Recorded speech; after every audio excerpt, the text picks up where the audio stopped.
Hey, Lori, welcome to the show. As a way of getting started, give us a little background on yourself.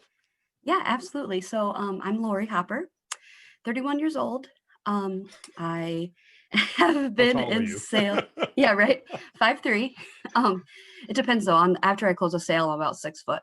Yeah. But yeah. So I got started in sales. Gosh, I was probably. I think it was about 9. I was in like third grade. My mom. So I come from a family of entrepreneurs. Yeah.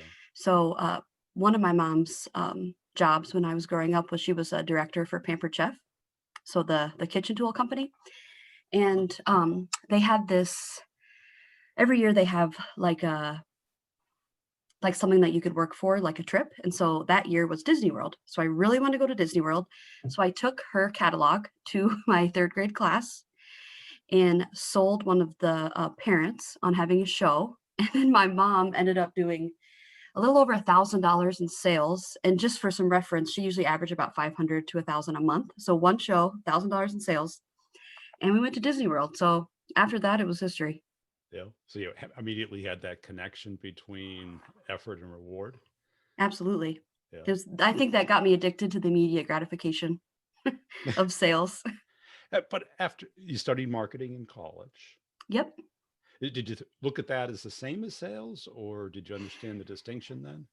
Yeah. So one thing I feel like having the marketing background has really helped me is that I'm kind of able to see past like the surface. Yeah. So sometimes I can't turn it off. My boyfriend hates it sometimes, but I really want to see kind of what's going on inside and why that person made the decisions that they made. Um, right now, I'm currently in training to get my certified professional coach accreditation. And I jumped into that because I felt like when you break it down to different personalities of how people buy, I really struggle with analytical personalities. Like if I come to you and I say, this product is $100 you're paying now, you upgrade, you can pay 80. To me, that's a no-brainer. I don't spend time on that decision. So it's always been difficult for me to sell to analytical people. So for example, and we're talking C-level. So I have to learn how to sell to a CFO or to an operations manager. I have to, I can't only sell to people who are naturally tenacious, maybe like a CEO. I have to be careful and understand that everybody thinks a little bit differently. Yeah. So with my marketing background, I feel like that allowed me to understand that there is something past the surface. And then I further wanted to continue my studies and really learn the different personality levels. So when necessary, I can drop down to that drop down or drop up. There's no good or bad ones. They're all just are. And it helps me speak with that person on their level and understand what their heartburns are, why they are objecting. So then instead of telling them why they shouldn't be objecting, I can get on the same level as them. And what persona are you most experienced selling to? I would say I am most experienced in selling to um, the emotive aggressor type. What So, role did the oh, what company? role? Yeah, yeah, yeah. I would say I am best selling to um, an owner, a CEO, somebody that has ownership. I'm also really good at finding who is kind of like who is the best person that's going to influence the decision maker. Yeah. So, and the hard part is, I learned the hard way of thinking that I was at the decision maker, but I wasn't, and then lost because what I told, this influencer, the message didn't get relayed correctly. So I do think that in order to be aware that there is an influencer and a decision maker, I think it's important to kind of point out both of those right away. Well, I think there's also many different decisions, Absolutely. right? Because I think Right. we try to oversimplify it Right. by Yeah. thinking there's a single decision maker, Right. but even that owner probably references other people, not for, Well, you know, it's so true. yeah, looking for opinion. Well, and that's a great point. Like, I recently switched careers this year, and before I accepted the offer, I called my dad. I'm 31 years old, but I called my father because I trust him. Just like I proposed to a client last week. He is the sole owner, sole decision maker, and he said to me, "I'm going to go home and talk to my wife." Right. So you're so right. And sometimes it's not directly. Not direct. Yeah. It's just, well, I wonder who they're, because you're right, everybody loops their conversations and their thought process through somebody. So it's really important to find out who that is and make sure that the message that your decision maker is bringing back to the table is that they understood what you have to offer and there's no questions about it. Yeah. What was some of the stages you went through as a rep, as far as your skill set? Yeah, I would say stages I went through, I used to be not very humble in the beginning. I thought I was the best. I thought I was the best and I had nothing to learn. Yeah. But through having different levels of management, and that was thankfully that was in my younger professionalism. So maybe like, I don't know, young 20s, we're all don't know what we're doing anyways. But what I really learned was one thing that I did really well was I take constructive criticism well. So although I wasn't doing the right things in the beginning or it wasn't a pattern of success, it was more some one-offs. I had a manager that kind of sat me down and said, okay, what is working and what is not? Because if we find out what's working, you can replicate it. And then also got me into management later on using that same type of thought process. So I would say that the skill set that has gotten to me where I am today is learning to take, um, really learning to understand that when people are criticizing you, if it's constructive to take it. So kind of like how I point that to myself is I say, would you take advice from this person? If you take advice from that person, then go ahead and take criticism. And if it's not constructive, tell them, hey, I'm kind of not on the same page. I want to get better and I want to learn. But what am I doing wrong here? I'm the connection's not there. Something is not connecting. Can you help me connect it? So you had a really good manager early in your Yes. career. Yeah. Yeah, absolutely. And And I think it's pivotal to so many yes. people's successes. They'll say, oh, I had this mentor, I had this person, or yeah. So And I think that's missing for a lot of people today because what most managers do is just do more of it. yep. And you're like, well, if it's not working and I do more of it, what does that get us?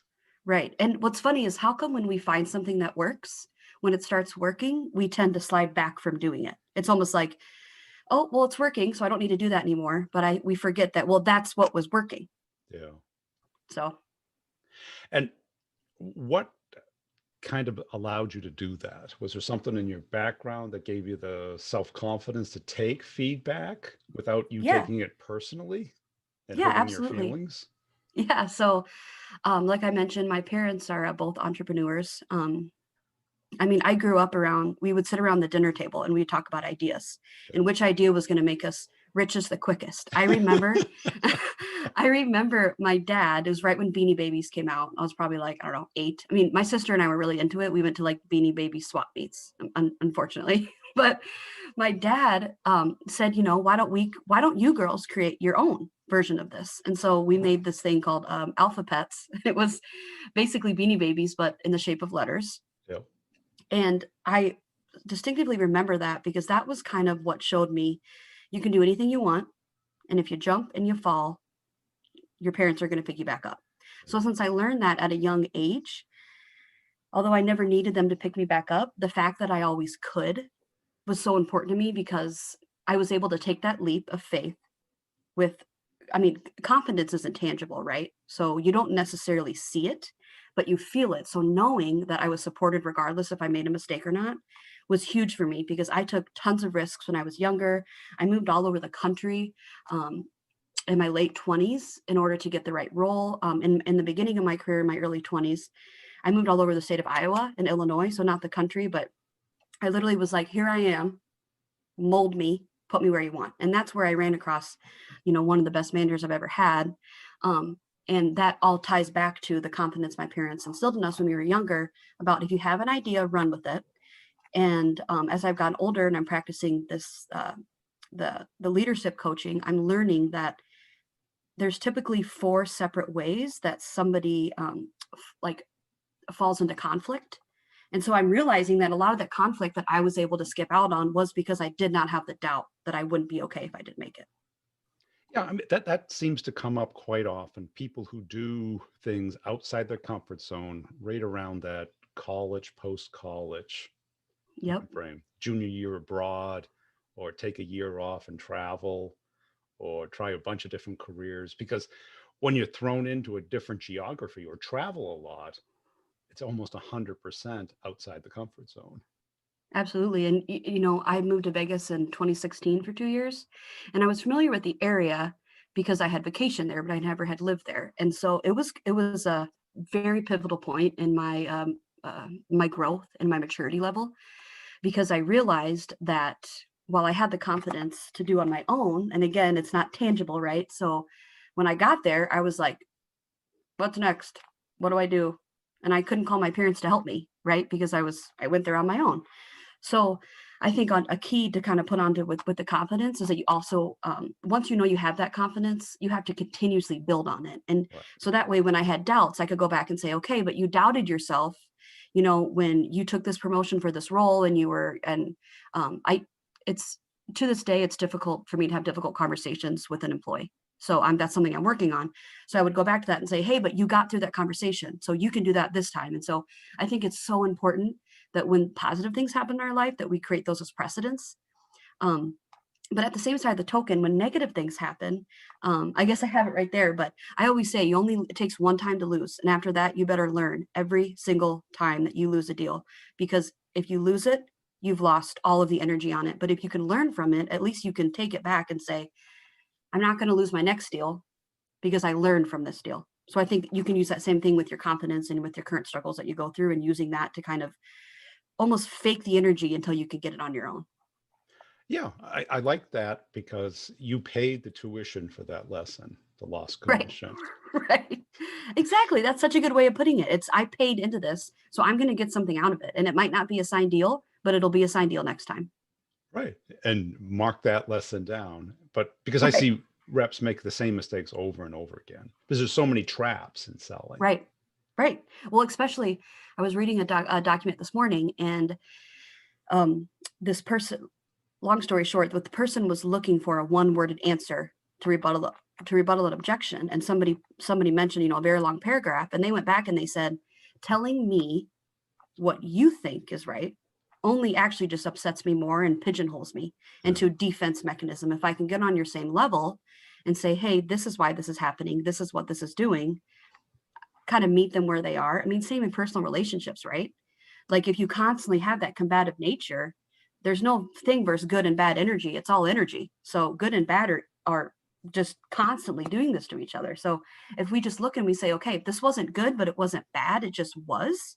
Let's work through that. What is that objection? How can we get there? How can we get to the root of where that objection is coming from? And it goes back to the other conversation about making sure that they deeply understand that, because when they go back and talk to their to their second opinion, their wife, their manager, their anything, they need to understand that the objection they overcame themselves, and it wasn't that the sales rep overcame that objection for them.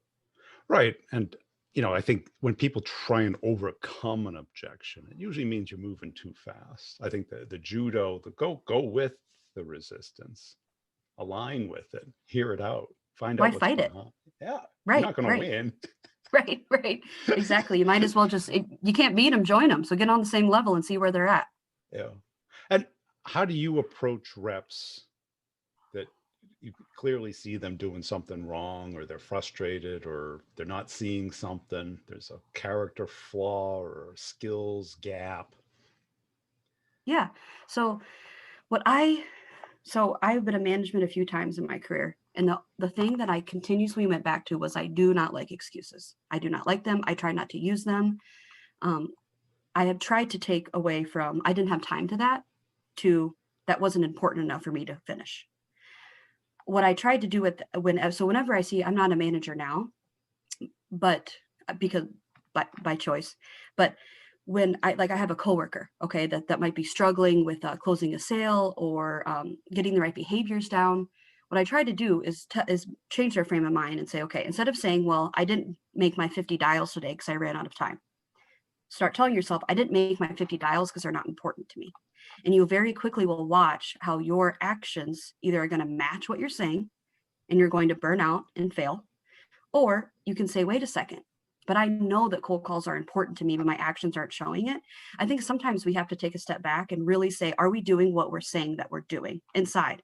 Everybody else's opinion is honestly irrelevant. If you do not believe in yourself and have the confidence to move forward, It's like walking into a presentation and thinking, they're not going to buy this. Well, then why are you wasting my time and your time? Why'd you waste any time putting any time into this presentation?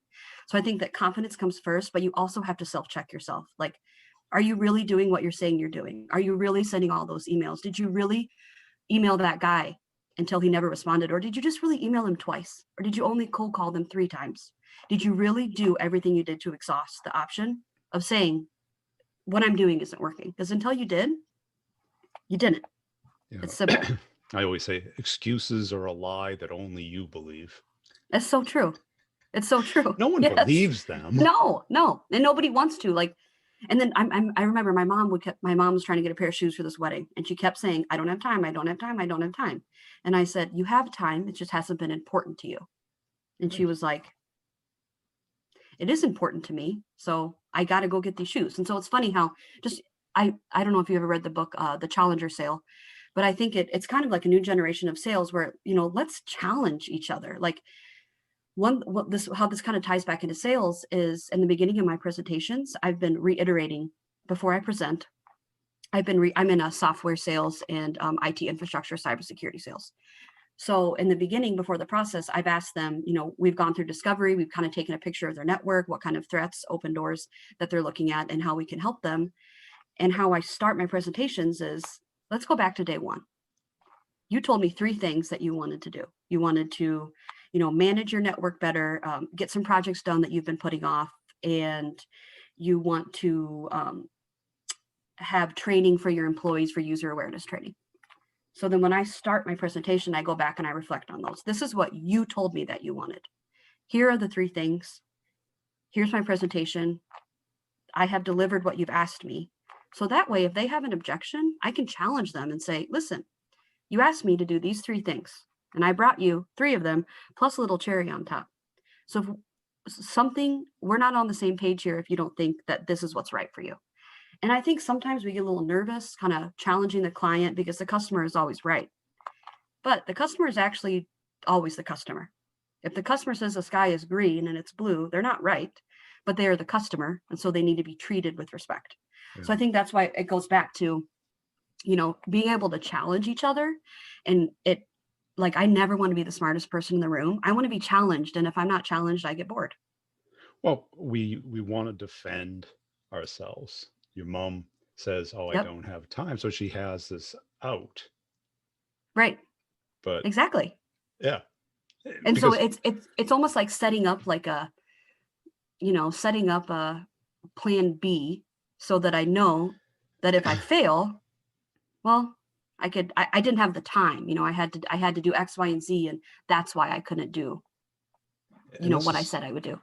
a lot of people don't understand that change. That's what we're all selling at some level. Change and True. action. Yeah. Yeah.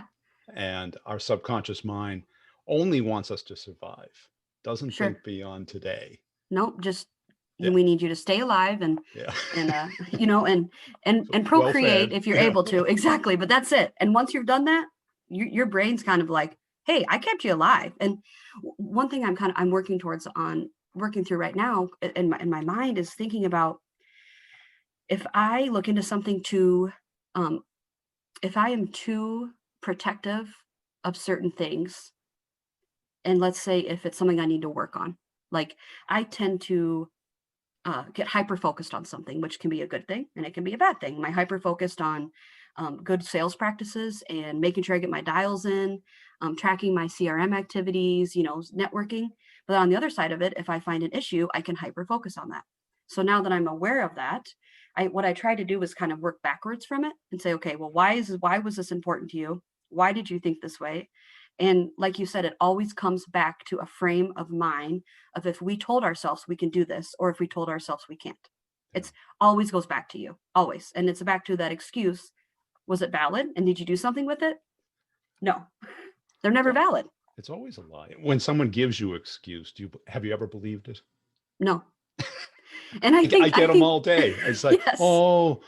Something urgent in the family came up. I can't make it. It's like, no, you're incompetent, can't manage your time, and this wasn't important. And this wasn't important to you. Exactly. And my dad always said, if you can be 5 minutes late, you can be 5 minutes early. And I think it's, a simple kind of tie back to that. and about just sales isn't as hard as we make it out to be.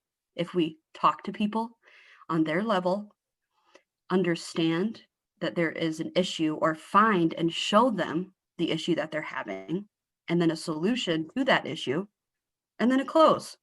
I mean, we could break it down in 15 seconds. I'm not sure why we make it so difficult, because it is one of the hardest careers when it comes to managing your mind and managing um, your moods and where you're at, because it's difficult, right? We handle rejection all the time on a daily basis. And honestly, if you're not getting rejected, then you're not working hard enough, because you will always be rejected. Right. So And what we call rejection, it's just, we're, it's right. yeah, we're probably moving too fast. We're talking about what we care about, not what they care about. Right. I heard a good thing yesterday about small talk versus building rapport. And people don't want to talk about the weather. People don't, when you're jelly beaning with somebody, talk about what's relevant to them.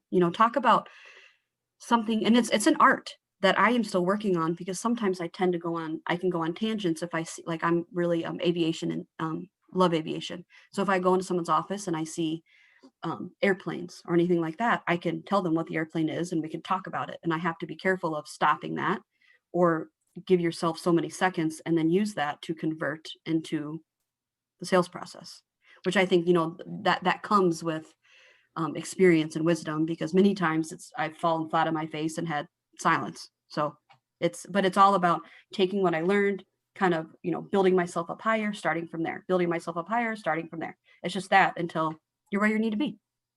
And how do you stop from kind of the backsliding?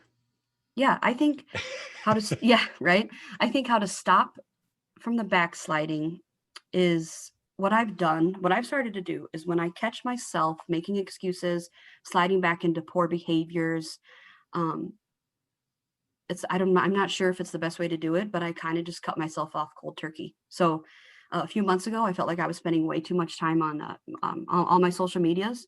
So middle of maybe end of August, I deactivated Facebook, Instagram, and Snapchat, and solely focused on LinkedIn.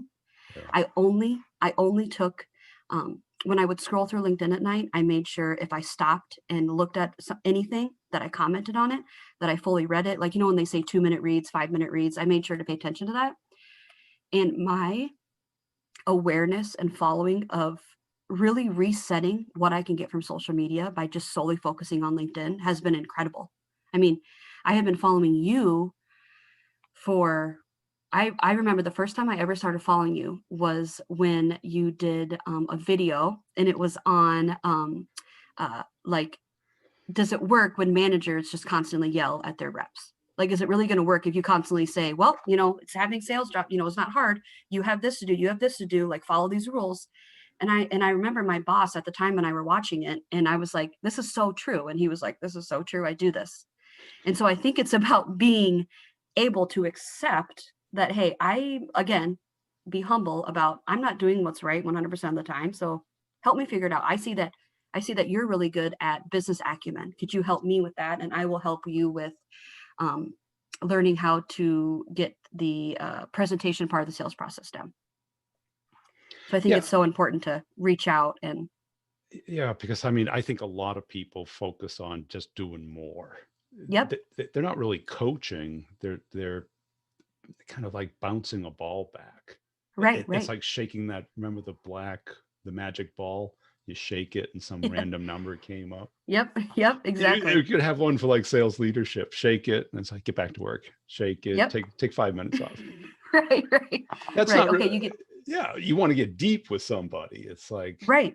Well, and I think, I think we as humans, like you said, we are kind of always on that defense mode, right? Like, whoa, this person's so, like, you could be in that fight or flight mode. You can accidentally put yourself into that by not practicing the right thoughts, you that's the know? default. Yeah. And so it's I tend to fight more than I flight. So for example, and what's cool is I've watched myself, and I have this journal in my iPhone that anytime I have any type of conflicting piece of information that's coming through my brain, and then I know I don't feel that way. This is really weird. What am I doing that I feel this way?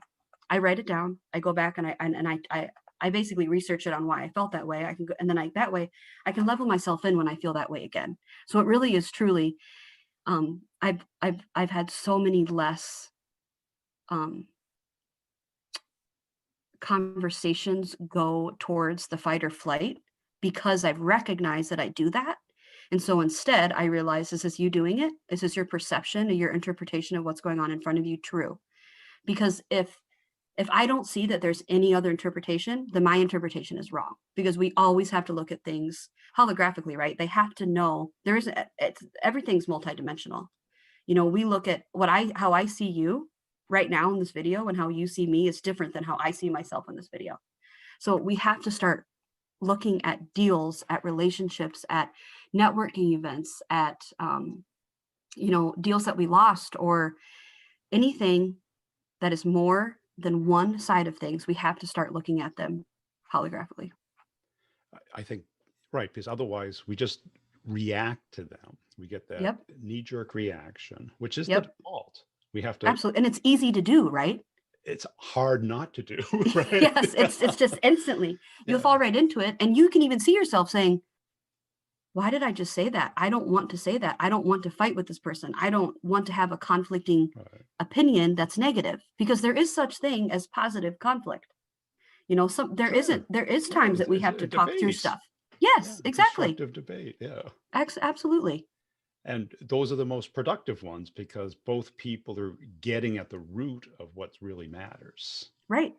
I mean, one of my best friends, we have vastly different political beliefs, and we're best friends. And this is probably, I think we can all say, one of the hardest years of You elections we've think? ever had in general. I don't want to say the word unprecedented because I Oh, can't say that word one more time. But we have vastly different on religious views. We have vastly different political views, and she is one of my best and greatest friends. She's my girl that I come to and I say, "Am I doing this right?" Same thing, like I call my dad, and then she's next, and it's because we respect each other. We are confident in our opinions because we've researched them, which means that we're confident so we can hear some criticism, because I know there's more sides, and honestly, it's allowed me to be a lot more open and view other side points because I respect her so much. It's really hard not to respect her opinion, and we don't walk over each other. So you can have positive conflict. Absolutely. was that the motive to kind of get into coaching? Was that Yeah, that kind of view of the world? absolutely. And it Yeah. really showed me, we can think our way out of anything, Yeah. which means we can think our way into anything. And if we realize where I think it's, really what I'm learning right now is find out where whoever you're trying to talk to, whether it's a guy you're trying to date, a deal you're trying to close, or a boss you're talking to about a promotion. If you find yourself and get on the same level they are personality wise, and I don't mean change your personality, but we constantly are like this with our emotions, right? So once you can control your emotions, you can use those for you. So you can Yeah. say, okay, I know that when I get in this mindset, I am unstoppable and I have a 7-hour presentation to prepare for. I'm getting in that mindset where I might not want to be in that mindset when I cold call because I'm too driven. Cold calls, I have to Right. be constantly changing what's in front of me, changing Yeah. my research, changing the person every 3, 4, 5 minutes. So yeah, I definitely think that's what wanted to get me into coaching, because I wanted to help myself. And then I realized I learn best by teaching. So it's kind of selfishly why I got involved with it and why I wanted to coach. And who knows if I'll ever do anything with it. But honestly, to me, that's irrelevant because I just want the experience and I want the expertise to be able to have these conversations with you, with anybody at all, let alone myself, and Yeah. get the deals that I want, right? And earn the new relationships, and not doubt when I have these crazy ideas and run with them. Cool. Hey, Lori, I really appreciate your time today. Where Yes. can people go to connect and follow you? Yeah. I have a LinkedIn. It's I believe it's just Lori-Hopper. So Yeah. linkedin.com/Lori-Hopper. And then I also have Facebook and Instagram. I did reopen those. They're more kind of my fun stuff, but I would say LinkedIn is the best place to get. I will definitely update on. I start my leadership time tomorrow, so my first module is 3 straight days of 10-hour days, and I could not be more excited. So I'll make sure to update that on LinkedIn as well.